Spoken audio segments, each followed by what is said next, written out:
أعوذ بالله من الشيطان الرجيم بسم الله الرحمن الرحيم وإذ غدوت من أهلك تبوئ المؤمنين مقاعد للقتال والله سميع عليم إذ همت طائفتان منكم أن تفشلا والله وليهما وعلى الله فليتوكل المؤمنون سورہ آل عمران کی آیت نمبر 121 اور 122 کا درس ہے۔ ان دو آیات میں اللہ تبارک و تعالی غزوہ احد کا ہلکا سا تذکرہ فرما رہے ہیں، آگے اللہ پاک بدر کا تذکرہ بھی فرما رہے ہیں، اگلے کئی رکوعوں کے اندر غزوہ احد کا تفصیل سے تذکرہ ہے۔ حضور علیہ السلام نے جب نبوت کا اعلان کیا اور لوگوں کو اللہ کی وحدانیت کی طرف بلایا تو لوگ آپ کے دشمن ہو گئے، مکے والے آپ کے دشمن ہو گئے، بہت تھوڑے سے لوگ آپ پر ایمان لائے، آپ کے ساتھ شامل ہوئے، لیکن مشرکین مکہ کی کارستانیاں بڑھتی رہیں حتیٰ کہ انہوں نے آپ کو اور آپ کے صحابہ کو ہجرت پر مجبور کر دیا۔ پھر مدینہ میں آپ پہنچ گئے انصار کی دعوت پر، تو وہاں پر بھی یہود کے جو آپ کے بڑے سخت دشمن تھے، بہت تھوڑے لوگوں میں، یہودیوں میں سے تھوڑے لوگوں نے اسلام قبول کیا، اور وہاں پہ منافقین بھی پیدا ہو گئے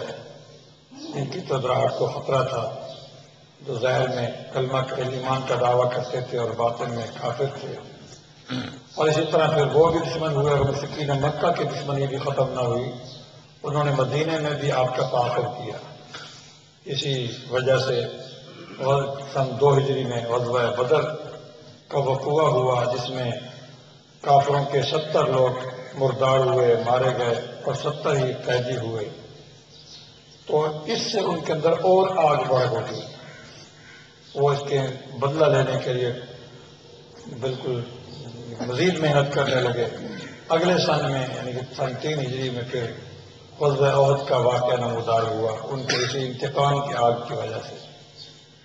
تو وہ لوگ 3000 کا لشکر لے کر جو ہے احد کے میدان میں آ کر انہوں نے پڑاؤ ڈال دیا مسلمانوں سے جنگ کرنے کے لیے۔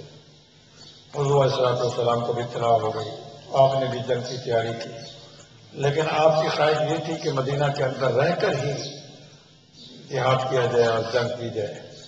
لیکن وہ صحابہ کرام جو پچھلے غزوہ میں شریک نہیں ہو سکے تھے، ان کے جذبات بڑے تیز تھے، انہوں نے کہا کہ نہیں، باہر جا کر ہم جنگ کرتے ہیں، ان سے مقابلہ کرتے ہیں احد کے میدان میں۔ تو حضور علیہ السلام نے اپنے رائے کا اظہار کیا کہ مدینہ کے اندر ہی ہو، اور کچھ اور صحابہ نے بھی کہا کہ مدینہ کے اندر رہتے ہوئے ہی جہاد کیا جائے، جنگ کی جائے، لیکن آخرکار ان لوگوں کی رائے غالب آ گئی جنہوں نے کہا کہ باہر جا کر جنگ کی جائے، مدینہ کے سے باہر احد کے میدان میں۔ آخرکار آپ نے زرہ بھی پہن لی اور خود لوہے کے ٹوپے بھی آپ نے پہن لی اور تیار ہو گئے۔ اس کے بعد آپ نے آ کر باہر اپنے ساتھیوں کو خواب دکھایا، سنایا کہ خواب میں دیکھتا ہوں کہ بہت بڑا بیل ہے جو ذبح ہوا ہے اور دوڑ رہا ہے۔ پھر یہ تعبیر بتائی کہ حفاظت تو ہوگی لیکن کچھ نہ کچھ شکستگی ہوگی، اور پھر اس نے یہ بتایا کہ میری تلوار کے اندر کندن پڑ گئے، نشانات پڑ گئے، اس کی یہ بھی تعبیر بتائی کہ کچھ شکست ہوگی کچھ۔ اور جب یہ آپ نے خواب سنائے تو پھر وہ دوسرے لوگ جو پہلے سے کہہ رہے تھے کہ مدینہ کے اندر ہی جنگ ہونی چاہیے، انہوں نے پھر زور دیا۔ اب وہ دوسرے لوگوں کی رائے بھی بدل گئی، انہوں نے کہا حضرت جیسے آپ کی رائے ہو ویسے ہی کر لیں، لیکن حضور علیہ السلام نے ارشاد فرمایا کسی نبی کے لیے ابھی یہ مناسب نہیں ہے کہ وہ سمانے میں جنگ پہن لے اور پھر جنگ کیے بغیر واپس آ جائے۔ آپ نے پھر میدان احد میں ہی جا کر پھر وہاں پر صحابہ کرام کو آپ نے جگہ بتائیں کہ تم نے یہاں کھڑے ہونا ہے، تم نے یہاں کھڑے ہونا ہے، لشکر کی تقسیم کی، میمنہ میسرہ جس کو ہم کہتے ہیں، اس کا تعین کیا، اور اپنی پشت جو ہے وہ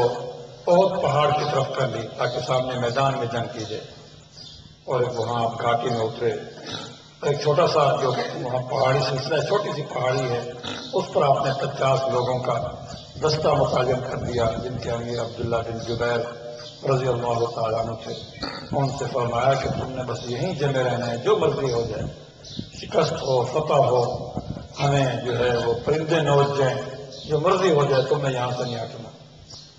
پھر جنگ شروع ہو گئی اور مصعب بن عمیر کا اپنے جھنڈا دیا رضی اللہ تعالیٰ عنہ، اور مسلمانوں کو فتح ہوئی، کفار میدان جنگ چھوڑ کر بھاگ گئے، اور مسلمان جو ہیں وہ سامان مال غنیمت اکٹھا کرنے میں لگ گئے۔ جب یہ کیفیت دیکھی تو اس جو پہاڑی پر جو 50 لوگوں کا رستہ تھا ان میں اختلاف ہو گیا، ان کا کہ جنگ تو ختم ہو گئی ہے، اب ہم بھی نیچے جاتے ہیں۔ عبداللہ بن زبیر نے بہت روکا، میں کہ حضور نے فرمایا تھا یہاں سے نہیں ہٹنا جب تک میں نہ کہوں، لیکن ان کی رائے یہ تھی کہ اب تو ختم ہو چکا کام سارا۔ تو جب وہ نیچے اترے چند لوگ باقی رہ گئے پہاڑی پر،